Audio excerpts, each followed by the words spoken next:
Hoje a V4 é a maior anunciante Google do Brasil, somando os nossos clientes. Cara, a gente investe quase... Esse ano vai chegar quase 1 bilhão de investimento em mídia digital nas nossas mãos, administrados por nós. E a gente tem só, já é muito mais que a média, mas tem só 5 mil clientes ativos, né? 5 mil empresas. Num país de 20 milhões de empresas, ainda é muito pouco. Para crescer. Absurdamente.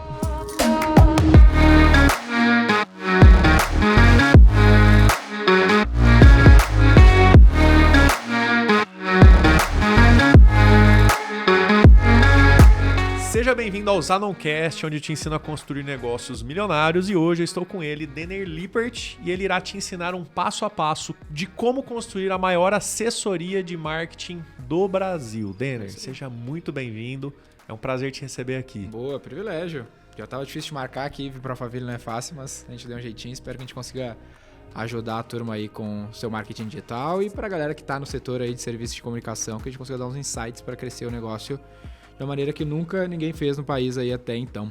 Denner, muito legal a sua história, a sua trajetória. Fala aí do começo. A V4 foi a sua primeira empresa, ou você já teve outros negócios antes? Conta pra galera aí como que você começou. Cara, a V4, acho que a galera já deve ter visto algum anúncio, uma coisa nossa, mas hoje ela tem 230 unidades, né? São franquias também, a gente vai falar disso. 5.100 clientes ativos na empresa que a gente ajuda, desde a XP, que é o nosso maior cliente, 123 Milhas, o maior anunciante do Brasil de mídia digital. Mas centenas de pequenos negócios também.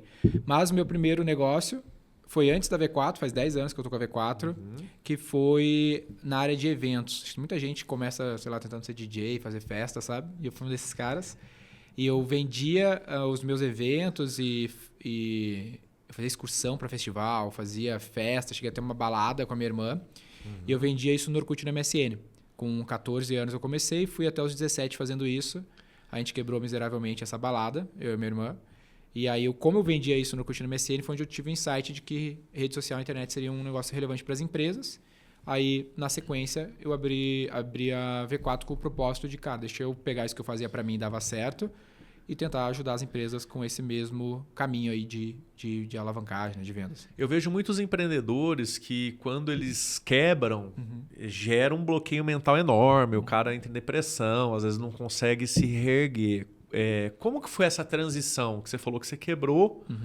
E aí, como que você conseguiu se reerguer mentalmente? O que você fez? Cara, eu acho que uma vantagem que eu sempre tive na cabeça ali, Zanon, era a questão do timing. Eu vi que, como eu era muito novo, eu via que, eu preciso dar tudo de mim agora, quebrar a cabeça agora, porque eu tenho muito tempo para quebrar a cabeça até eu achar a resposta, né? Então, até tem uma frase no meu livro que é o melhor remédio para ansiedade é o pensamento de longo prazo, é o planejamento de longo prazo. O melhor remédio para ansiedade é o planejamento de longo prazo. Então, eu sempre botava em perspectiva, sei lá, quebrei esse negócio aqui com 17. Ainda tenho só 17, eu vou viver o dobro de tudo que eu vivi, eu ainda vou ter o dobro para viver, sabe? Então, é só um aprendizado.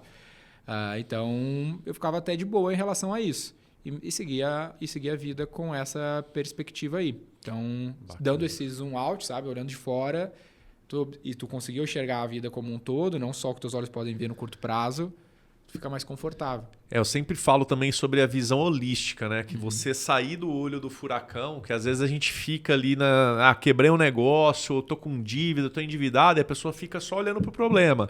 Então o negócio, é o que você falou, é ter uma visão holística. Você sai do olho do furacão e olha como um todo as oportunidades, novas estratégias. Às vezes a pessoa tá batendo ali num negócio que não tem perspectiva nenhuma. Então quando ele sai, ele consegue respirar, ele consegue ter novas ideias aí para poder realmente colocar em prática. Falando da V4, você falou que depois você já montou a agência. Assessoria, né? Lembra disso. A agência. Mas isso é uma explicação legal. Assessoria de marketing, você já montou a V4. Conta um pouquinho do início dessa jornada. Você começou com sócio? Como foi? Então, até esse lance que eu sempre bato nesse lance da agência, foi um dos objetivos de ter começado, foi tentar fazer algo diferente das agências. Porque a agência, pouca gente sabe a origem, né? Mas a agência agencia mídia. No Brasil, até então, tinha uma lei, isso tem mudado, de que você é obrigado a comprar publicidade através de uma agência, publicidade clássica, né? Globo, esses caras. E esses veículos pagam, a gente chama de BV, né? Uma bonificação por volume, eles pagam uma comissão para a agência trazer mídia para ela, para o veículo, né? cerca de 10, até 20, até mais por cento do budget, ou seja, tu vai colocar 1 milhão na Globo, a agência vai ficar com 150, 100, 200 mil reais do teu dinheiro só por tu botar o dinheiro ali. Então, ao invés disso ir para veiculação necessariamente, vai para essa comissão. O que até fazia sentido, tem discussão no passado, mas cria um baita conflito de interesse, porque essa agência está querendo te colocar naquilo que paga a maior comissão. Esse é o negócio, não no que vai trazer o maior ROI. Então, a minha ideia foi, cara, eu preciso fazer algo diferente, que é algo que seja mais ao lado do cliente, que foi o conceito daí da assessoria, como uma assessoria de investimentos. Eu brinco que a gente compete com a XP, né? Ao invés do cliente colocar o dinheiro dele na XP em outras empresas, a gente fala, coloca no teu, eu vou te ajudar como um assessor da XP, te assessorando a alocar isso no teu negócio através da internet. E aí, eu comecei isso sozinho, cara. Sentei na cozinha da casa da minha mãe, a periferia do Rio Grande do Sul lá, peguei o telefone e comecei a ligar para umas empresas, oferecer esse serviço. Um cara acreditou, confiou, começou. E assim foi, de cliente em cliente, por 10 anos. E o nome V4? De onde veio essas... Tem uma curiosidade pessoal minha. O V4 vem de um livro que se chama O Fim do Marketing Como Nós Conhecemos, do Sérgio Ziman, que foi o diretor global de marketing da Coca-Cola. Ele foi o cara que criou a função de CMO, né, Chief Marketing Officer, foi ele que tornou o CMO, o marqueteiro, um diretor executivo mesmo, de conselho. E no livro ele falava que marketing só é marketing quando vende o seu produto, vende para mais pessoas, vende mais vezes e vende pelo maior valor. Marketing só é marketing quando ele vende tudo que a empresa é capaz de produzir. Então o V4 vende esses 4 Vs. Que legal. Cara. E a gente fez a convenção com os nossos franqueados agora esse ano e eu trouxe o Sérgio Zima lá dos Estados Unidos para participar com a gente. Falando de franquia, conta aí, quando surgiu a ideia de franquear a V4 e o que mudou após essa decisão? A franquia, ela veio uns 5 anos depois desse começo, quando a gente começou a ficar bom em adquirir clientes. Então, esse era um ponto-chave também na minha cabeça. Em comparação ao que existia no mercado das agências, eu achava um pouco uma hipocrisia das agências o fato de elas não fazerem seu próprio marketing. Então, se eu te perguntar, fala 3 grandes agências de publicidade, talvez tu vai ter uma dificuldade de lembrar isso que tu é um cara que manja do mercado. Para uma pessoa comum, nem sabe, entendeu? Pega as 3 maiores agências de publicidade do Brasil em volume de mídia. O cara não sabe. Porque elas não fazem seu próprio marketing. Elas só ficam falando o que o cliente tem que fazer com o dinheiro dele, mas ela não bota o dela na reta. Então, eu queria que a marca da V4 fosse o principal cliente. E aí, a gente começou a ficar bom em adquirir clientes por esse esforço. E aí, eu não conseguia dar vazão a esses clientes com a minha operação, né? Eu tinha que contratar mais gente, é o problema do serviço, né? E aí eu comecei a pesquisar, cara, como é que eu posso dar escala à operação? E nesse meio do caminho, esse esforço de marketing para adquirir empresas também adquiria profissionais. Tinha um monte de profissional que me seguia, que seguia a V4, querendo aprender o nosso jeito de fazer.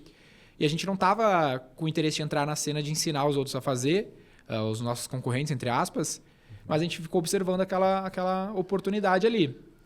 E aí eu comecei a ver, cara, como é que as grandes Big Four, as grandes consultorias deram escala, empresas de serviço.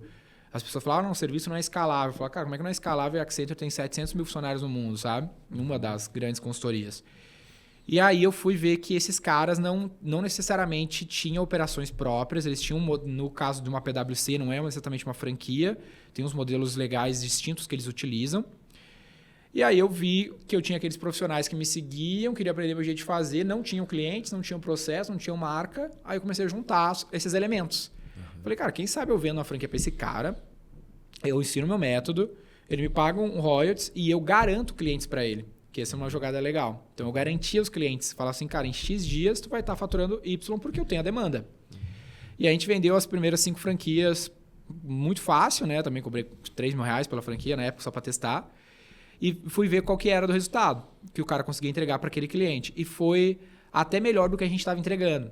E um dos elementos aqui também da forma como eu tento gerir é ter o empreendedor no centro. Aí tu sabe muito bem, né? Que são uma vantagem da franquia. Como o cara botou a grana da vida dele ali, mesmo que naquela época fosse pouco, para aquele cara era muito, ele vai dar o sangue dia e noite pelo cliente. E pro que a gente faz, isso é importante, porque é um trabalho mega complexo, não é uma parada simples. E aí a gente viu, pô, aqui tem uma oportunidade, começou a melhorar o processo da franquia, foi invertendo até a gente chegar no tamanho que está hoje. Antes de chegar no tamanho que está hoje, da gente até falar de números e tudo mais, no começo lá, como você saber assim, se é o momento certo para você franquear o negócio ou não? Quem está assistindo a gente tem um negócio, está na dúvida, devo virar franquia ou não? Fala um pouquinho disso, na sua visão, quais são os pré-requisitos para a pessoa saber se está no momento certo de se tornar uma franquia? Legal. Ó, eu acho que até tu vai ter alguns insights até melhores do que os meus, porque tu já viu vários outros casos. No meu caso, eu acho que um dos principais elementos era essa minha ideia de ter uma empresa de donos. Um lance que eu tinha na minha cabeça lá na origem é, cara, eu quero fazer uma empresa que eu gostaria de trabalhar. Só que eu não gostaria de trabalhar para ninguém, porque trabalhar para os outros não parece um bom negócio. Então, ficava essa questão na minha cabeça. Então, eu vou criar uma empresa que todo mundo possa participar do resultado. Então, meu programa de partnership, né, que é dar sociedade para executivos, começou bem no começo da empresa. E aí, quando eu vi a franquia, eu vi, a franquia é um jeito de eu conseguir propagar isso. Então, esse era o principal elemento na minha cabeça. Tanto que hoje, os melhores franqueados, eles têm sociedade na matriz, na rede como um todo. Eu te dou um royalty back. Parte do royalty volta em equity na matriz pro cara, por estar construindo a rede com a gente. Então, esse elemento era um lance fundamental para mim. Primeiro, tu tem que estar em paz com isso. Tem gente que não está em paz em enxergar o franqueado como sócio. Né? A gente, tanto que não gosta de chamar de franqueado, a gente gosta de chamar de sócio executivo. Então, ele está lá tocando a operação como se fosse um sócio. E esse eu acho que é um dos primeiros aspectos. Aí, o momento do negócio, eu acho que tu tem que ter... Tem negócio que nasce em franquias. Tu talvez saiba mais do que isso do que eu. Aí, não sei dizer se é o melhor modelo. Mas eu acho que tu tem que ter... Principalmente o processo muito claro, tem que ter um modelo ali, né, que tu validou e tu viu que aquilo ali funciona. E se tu puder ter um poder comercial acoplado àquilo ali, seja de marca, que ele vai conseguir vender mais por ter a tua marca e tudo mais, no fim das contas, para ser um bom negócio para ele, que é o que tem que ser, tu tem que ter um bom ativo para vender. Então, esse ativo tem que ser o know-how de como executar, acoplado a um processo comercial mais eficiente, a uma marca que vai ter mais aderência no mercado, a uns produtos que só tu vai ter acesso por estar ali. Porque pro investidor, pro sócio executivo franqueado, aquele investimento é um atalho, né? Tem que ser um atalho e uma garantia. E tem duas maneiras da gente crescer, né, Denner? Ou você cresce com capital próprio e você vai demandar muito dinheiro, dependendo aí do segmento que a pessoa atua, ou através de franquias, né? Isso. Franquia é você crescer com capital de terceiro. Né? Agora, falando do nosso negócio, eu até queria depois já encaixar uma pergunta aí sobre a V4. A decisão que nós tomamos em 2009 de franquear a corretora de seguros, que era uma corretora familiar, que na época não era reconhecida a nível nacional e na época estava acontecendo algumas fusões e aquisições de bancos, Itaú comprando Unibanco e tudo mais. Ou a gente iria acabar vendendo a corretora para uma grande corretora ou a gente escalava o nosso negócio. Então nós tomamos a decisão de formatar e transformar o nosso negócio em franquia. E para mim, cara, mudou toda a minha vida, mudou os nossos negócios. Nós saímos de um faturamento ano de 25 milhões para 1 bilhão de reais, a gente vai fechar esse ano. Legal. O ano passado deu 700 e poucos milhões só na Seguralta, não estou falando de grupo. E eu queria te perguntar o que mudou na V4 após essa sua decisão de virar franquia. Sim. Cara, mudou absurdamente também. Foi nessa mesma linha. Por exemplo, quando a gente começou a franquear, a gente tinha 30 clientes. E é mais ou menos a média do que as agências que são o peer comparável, tem no Brasil. Para a gente conseguir ter 5.100 clientes ativos hoje. E hoje nós, como matriz, a gente não toca nos clientes. Então, a gente precisava vender, gerir, entregar o resultado, cuidar da operação, um monte de complicação. Que, obviamente, por tu fazer todos esses elementos meio sozinho, tu vai perdendo algum grau de eficiência ou te adianta menos em algumas partes desse processo. Então, hoje tem 3.000 pessoas na rede, nesses 230 escritórios, atendendo esses 5.000 clientes. E na matriz, a gente tem 300 pessoas que só fazem esse suporte entre clientes e franqueados. Então, por exemplo, o meu maior franqueado, ele fatura lá uns 20 e poucos milhões, ele está em Sinop, no Mato Grosso, pagou 20 mil reais pela franquia na época. E ele atende, o nosso maior franqueado, atende os maiores clientes. Eu talvez nunca teria acesso a esses grandes clientes, que eu não tinha. Eu nunca tinha tido grandes clientes antes de franquear, porque eu não tinha como fazer o esforço comercial, porque eu tinha que cuidar da operação ao mesmo tempo. E para ele também foi excelente, porque ele também nunca teria acesso ao cliente, fora o know-how e tudo mais, porque ele não conseguiria pelo mesmo motivo. Então eu até acho que muito do que a gente faz hoje, talvez no teu caso seja parecido, não sei se tu já parou para pensar assim, ele até tem um quê de cooperativa. Eu falo assim, às vezes a galera acha a franquia uma parada até meio pejorativo para algumas pessoas. Eu falo assim, cara, não é necessariamente uma franquia. Pensa que é uma cooperativa. Eu só não escolhi o modelo de cooperativa porque eu queria dar lucro, né? Cooperativa não necessariamente tem que dar lucro pro dono da cooperativa. Mas no fim das contas, é a gente cooperando fazer algo maior. O teu franqueado lá da Segura Auto, ele nunca seria o que ele é hoje, da mesma maneira que vocês talvez não teriam sido, se a gente não tivesse cooperado em algo junto. Então tá todo mundo muito mais rico porque colaborou para fazer um negócio maior, né? Com certeza. E quais foram os maiores desafios que você encontrou durante o processo de franqueamento da V4? Cara, o maior desafio é garantir o padrão da operação, né? No fim das contas é isso. E no nosso caso, tem um quê de agravante maior, que é o fato de ser um serviço complexo, né? Como a gente tem que ajudar a empresa a vender mais, esse é o nosso propósito, tá no nome, não é uma ciência exata, tu sabe bem, né? Cada caso é um caso, tem muitas variáveis no processo. Então, tem N possibilidades e eu não tinha muito player comparável. Então, não tem uma V4, um concorrente da V4, entendeu? Para mim, olhar até fora do Brasil. Tem um player fora no Canadá, mas os caras já estão mega largados, então não dá mais nem para buscar uma inspiração. A gente também passou por isso. A Seguralta foi a primeira corretora de seguros do Brasil a se tornar franquia, então não tinha em quem se espelhar. Aí né? tu pensa tu deve ter pensado, ou eu sou um louco ou eu sou um gênio, né? Sim, só que tu fica nessa toda hora. Cara, pô, a qualidade, não sei o quê, tu é maluco. Fala, caralho, será que eu sou maluco ou eu sou um gênio? Né? Porque você tá querendo fazer algo diferente. Igual você falou da diferença aí, eu gostei muito dessa analogia da cooperativa com a franquia, e faz todo sentido, né? Que a franquia tem que dar lucro. Falando de lucro, cara, uma coisa que me marcou muito, como aqui no Zanoncast a gente ensina as pessoas a construírem negócios milionários, eu queria que você falasse se você se lembra quando você faturou seu primeiro milhão. Cara, faz tempo. Em qual período de tempo? No ano, no mês? Não. Eu falo assim, quando você viu, pô, cara, fiz meu primeiro milhão, deixa eu mudar, não faturar. Quando você fez seu primeiro milhão de receita na tua agência. Na agência, não, na assessoria. Isso deve fazer, acho que uns 8 anos atrás. Foi quando a gente tinha uns 3, 4 anos de operação. E qual foi a sensação, cara? Era algo que você almejava ou aconteceu, cara? Não, nunca nada aconteceu. Sempre a gente almejou. Você sempre falou, você pensou assim, cara, eu quero ter de receita e me tornar milionário, fazer 1 milhão. Isso. Não, eu queria muito mais da disso, decisão, né? Eu queria que você falasse assim, do momento que você planejou e decidiu, quanto tempo levou para faturar o primeiro milhão? Levou uns 4 anos, Uns 4 anos. Legal. Bacana.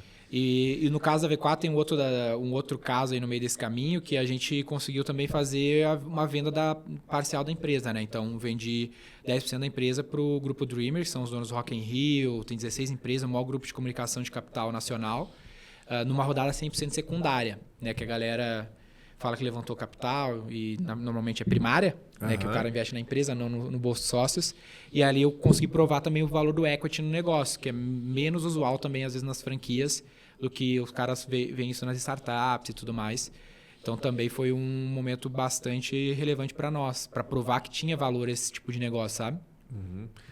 Muito legal, cara. Nós vemos algumas empresas, Derner, que não acreditam no marketing digital. Falar, para mim não é importante, porque o meu negócio é offline, né? O que você fala para esse tipo de empresário ou de empresa? Cara, eu concordo que a maior parte dos negócios são offline mesmo e eu acho que são ótimos negócios e dou um exemplo de um setor, por exemplo, que é o varejo.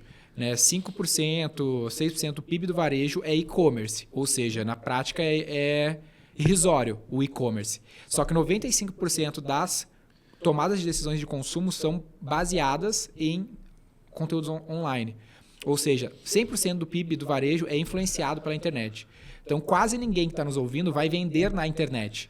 Mas todo mundo vai vender com a internet. Essa é a grande parada. A gente até chama de O2O, né? Que é do online para o offline. E vice-versa e tudo mais. Então, o grande lance é a pessoa conseguir criar um processo de vendas através da internet. Então, talvez nas suas próprias empresas seja a mesma realidade, né? Talvez quase nenhuma venda que tu faça seja online. Mas o cara gera o lead online e vai para um insight sales. Própria venda de franquias, né? Que a gente tem esse Eu costumo dizer, Denner, que toda empresa são as gigantes do mercado, né? Empresas que faturam bilhões, elas têm uma omnipresence, que eles estão em todos os canais. Não é só o digital. O cara que é grande, ele está no digital, ele está no outdoor, ele está na rádio, ele está na televisão. E ele está em tudo. Agora, o que eu acho na minha visão, essa é uma visão pessoal, E também dos resultados que nós tivemos, que a internet é muito barato para você poder escalar o seu negócio e ser visto. E, cara, você fala numa Rede Globo, eu fui cotar, a gente chegou até a fazer propaganda na Rede Globo, em horário nobre, Rede Nacional, intervalo do Jornal Nacional, Sim. custava cerca de R$200 mil, 30 segundos, isso cara. Era um negócio assim absurdo. E você não vai fazer 30 segundos, você precisa fechar o quê? No mínimo uns 4. A gente está falando aí de R$800 mil. Aí eu te falo, cara, com R$800 mil, o que dá pra fazer de barulho na internet, cara? Pô, e a internet, a graça é a flexibilidade, né? Por exemplo, tu vai fechar lá, a gente tava falando aqui sobre eventos antes de começar a gravar, patrocinar eventos, feiras, ou o exemplo de mídia off. Cara, é um tiro de canhão, né? Tu tem que fechar ali 200 mil de inserção, ou fechar 200, 300, 400 mil numa feira e torcer para dar certo, porque tu não vai conseguir investir 10 mil, 15 mil e ir corrigindo a rota. Na internet é possível tu ir corrigindo a rota a todo momento. Mas o marketing e a marca, todo esse processo, ele é um puta diferencial competitivo, né? Porque a gente tem um cliente que é o maior anunciante do Brasil, que é um 23 milhas, né? Todo mundo que viaja deve ter visto um anúncio do 23 milhas no aeroporto, por exemplo. Mas ele também é o maior anunciante do Google no Brasil. É o que mais compra mídia no Google no Brasil. E ele fez o máximo possível de Google, o máximo possível de Facebook. E ele tá em tudo que é off, cara. Tudo que é off ele tá porque ele chegou num patamar que permitia ele ter que ir para outros canais e tomar. Aí, como ele compra em escala também, ele consegue condições de compra melhor e ele cria um diferencial competitivo. Porque o que ele consegue ter, por exemplo, de acesso orgânico, porque o cara já vai direto em 1, 2, 3 milhas quando ele pensa em viagens, de tanto que ele já viu aquele negócio em todos os momentos atrelados à viagem que ele tem no Brasil. Então, construir uma força de marca é um puta diferencial competitivo. Pode pegar, por exemplo, a Nike, né? A Nike nunca fabricou um tênis, ela é uma gestora de marca. A própria grupo da Louis Vuitton, agora que bateu $500 bilhões de valuation, é um grande exemplo de uma gestora de marca, né? Se eu não me engano, o orçamento de marketing de uma ou duas marcas chega a $1 bilhão uma marca. Que o cara pensa que não, a Louis Vuitton já tem marca. Não, se eu não me engano, a Louis Vuitton tem mais de $500 milhões de orçamento de marketing. Sendo a Louis Vuitton, imagina nós. Sim, exatamente. E para quem quer trabalhar como assessoria de marketing, qual seria assim, o caminho que você orientaria essa pessoa para começar? Por onde começar? Cara, tem que... acho que o primeiro aspecto é o cara entender o que é o serviço, né? O serviço não é o serviço per se, não é fazer um site, não é fazer uma landing page, não é comprar mídia para o cliente, não é fazer conteúdo em rede social. A gente tem até um conceito que chama Jobs to be done, né? Que é o trabalho entregue, não é a execução. A pessoa não compra uma furadeira, ela compra o furo na parede, ela compra o valor daquele trabalho. E todo serviço de marketing, o valor é o crescimento da empresa, é aquilo ali se transformar em resultado. Esse é o primeiro olhar que a pessoa tem que ter para que ela consiga nortear o que ela precisa aprender, o que ela precisa fazer. Então, olharia dessa maneira. E aí, eu teria que começar a identificar quais são os tipos de negócio que eu consigo aprender a ajudar a crescer eles da melhor maneira possível. Por exemplo, vocês são, de alguma forma, uma assessoria de marketing para franqueadoras, né? O franqueador chega aqui e fala, cara, quero vender mais, quero expandir minha franquia, e vocês vão pegar a habilidade de vocês de comprar mídia, de orquestrar um inside sales, para vender mais franquias para o cara em troca de parte do negócio e modelo de monetização que vocês criaram. Então, vocês são uma assessoria de marketing de alguma forma, mais criativa que muita assessoria ou agência. Porque a agência fica vendo serviço. Então ela chega aqui, eu queria muito que o Zanon fosse meu cliente. O Zanon, tu não quer comprar um pacote de 5 posts, sabe, coisa assim. Pô, velho, não quero, foda-se, não quero fazer post, não quero empresa para isso. Agora, se ele chega aqui pro Zanon e fala, Zanon, tu quer vender mais franquia? Eu vou te ajudar a vender franquia, cara. Me paga 10% da taxa de franquia que tu vai ganhar os outros 90% e eu vou vender para ti. Aí tu fala, pô, vende aí então. Quando a pessoa toma mais risco, ela consegue gerar mais valor para o cliente. Então, para mim, hoje, por exemplo, eu falei, não tem nenhum concorrente comparável. Nesse setor de serviço, não. Mas, para mim, o meu maior concorrente no Brasil hoje é o Mercado Livre e o iFood. Porque eles têm a mesma proposta de valor. O Mercado Livre chega e fala, quer vender mais para 10 milhões de empresas, que é os clientes deles? Fala, pô, quero. Então, pluga aqui e me dá 20% do que eu vender. Tá bom. Aí ele fica. Aí tu nunca mais sai e ele dá lá 500 milhões de lucro. Sim. Cara, surreal. Com esse processo. Né? O Denner, eu sempre falo o seguinte, né, cara? Até teve um corte essa semana no meu Reels, que eu falo que é muito mais fácil você começar em um nicho onde você ainda não tem grandes players jogando do que você querer brigar com os caras gigantes. Eu até dei um exemplo do Warren Buffett, né? O Warren Buffett, dá para competir com o Warren Buffett? Vamos falar network, o cara pega o telefone e liga pro presidente da Rússia, dos Estados Unidos. Não dá para competir com o Warren Buffett no network. Sim. Dinheiro dá para competir com o cara? O cara tem uma fortuna multibilionária, não dá para competir. Então, cara, não vou competir com o Warren Buffett. Por que eu brinco, né? Eu vi o cara lá esses dias para me procurar, falou, cara, criei um aplicativo super legal e blá, blá, blá. O que era, cara? Concorrente da Uber. Qual é a probabilidade disso daí dar certo? Cara, a Uber já teve rodadas de investimento. O cara investiu milhões. Não dá para competir. Então, assim, eu falo o seguinte, que é legal você entrar no mercado para competir até com idiotas. Até é forte essa palavra, né? Mas idiota nada mais é que a pessoa ali sem uma direção, fazendo besteira, né? E a gente vê isso no mercado. É melhor, eu prefiro me associar a um gigante do que às vezes querer começar como uma formiguinha e ser engolido por um gigante. Isso que é legal das redes de franquias, né? A pessoa quando compra uma hamburgueria do McDonald's, cara, ele está se associando a um gigante. Ele não vai ser um Joãozinho da esquina. Ele tem acesso a processo, ele tem acesso a marketing em escala. Até, cara, se eu fosse entrar nesse mercado de assessoria de marketing, cara, muito melhor eu ser um franqueado parceiro V4 do que querer começar sozinho minúsculo. Faz sentido isso para você? Faz sentido. E tem um outro lance que quem está avaliando, o pessoal que está nos ouvindo está avaliando, quero virar um franqueado, mas talvez ser um franqueado parece algo menor, algo menos legal do que eu tentar começar do zero e quem sabe ser o franqueador. E, cara, tem uns exemplos que você deve conhecer bem. Por exemplo, tem 2 grandes exemplos no mundo, que é a Arcos Dourados e a Fenza. São 2 franqueados, né? A Arcos Dourados franqueado do McDonald's, opera McDonald's aqui na América Latina. E a Fenza, um dos maiores franqueados do mundo da Coca-Cola. Ambas as franquias são franqueados, não são a franqueadora. E eles têm capital aberto na NYSE, na Bolsa de Nova York. O franqueado, né? Não a franqueadora. A franqueadora também... Mas o franqueado ficou grande o suficiente para abrir capital. Ambos valem mais de $1 bilhão com tranquilidade. Senão não tem mais do que isso de receita, né? Então, a questão não é uma questão menor. Muito pelo contrário. O tamanho que tu vai ficar e tu abrir capital para uma empresa tão valiosa quanto vai depender da sua ambição.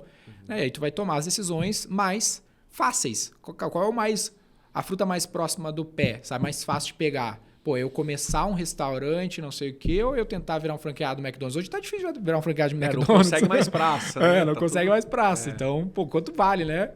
Então, esse é um lance que eu acho que a galera tem que se atentar, sabe? Bacana. E falando de perspectivas aí de futuro, qual que é o futuro da V4? Cara, a gente acha... que a gente consegue ter espaço para ser uma referência global em marketing de performance. Né? Até no começo da V4, quando a gente tinha um pouco de crise de identidade, que todo mundo passa, eu li um livro que eu gosto muito, que é A Empresa Feita para Vencer, do Jim Collins, lá, que ele fala sobre o efeito porco-espinho. Né? Que ele fala que é melhor tu encontrar uma habilidade, até um pouco que tu estava trazendo agora, que seja muito bom para ser o melhor do mundo, do que tu fazer um monte de coisa. Né? Ele chama de porco-espinho porque o porco-espinho vence da raposa fazendo uma coisa bem feita. E a raposa toda articulada não consegue vencer do porco-espinho. Então, lá atrás a gente parou para olhar, cara, nas esferas de coisas que dá para ser feito. Qual que a gente pode ser o melhor do mundo que tem um espaço, se não tem uma referência clara? E a gente entendeu que seria esse marketing de performance. Tem galera de conteúdo muito foda e tudo mais, mas performance é um gap. E a gente tem ambição e disposição para fazer isso em larga escala. O padrão é global, são as mesmas tecnologias. O meu sócio está indo para o Google agora na Califórnia semana que vem, a convite do Google por nós sermos um dos maiores anunciantes do mundo do Google. Já a V4 é a maior anunciante de Google do Brasil, somos os nossos clientes. A gente investe esse ano vai chegar quase $1 bilhão de investimento em mídia digital nas nossas mãos, administrados por nós. E a gente tem já é muito mais que a média, mas tem só 5 mil clientes ativos, né? 5 mil empresas. Num país de 20 milhões de empresas, ainda é muito pouco. Azul para crescer. Absurdamente. Então, o nosso futuro, cara, é seguir investindo em processos. Eu fui o CEO mais jovem a comprar o SAP S/4HANA, por exemplo, que é o melhor RP do mundo.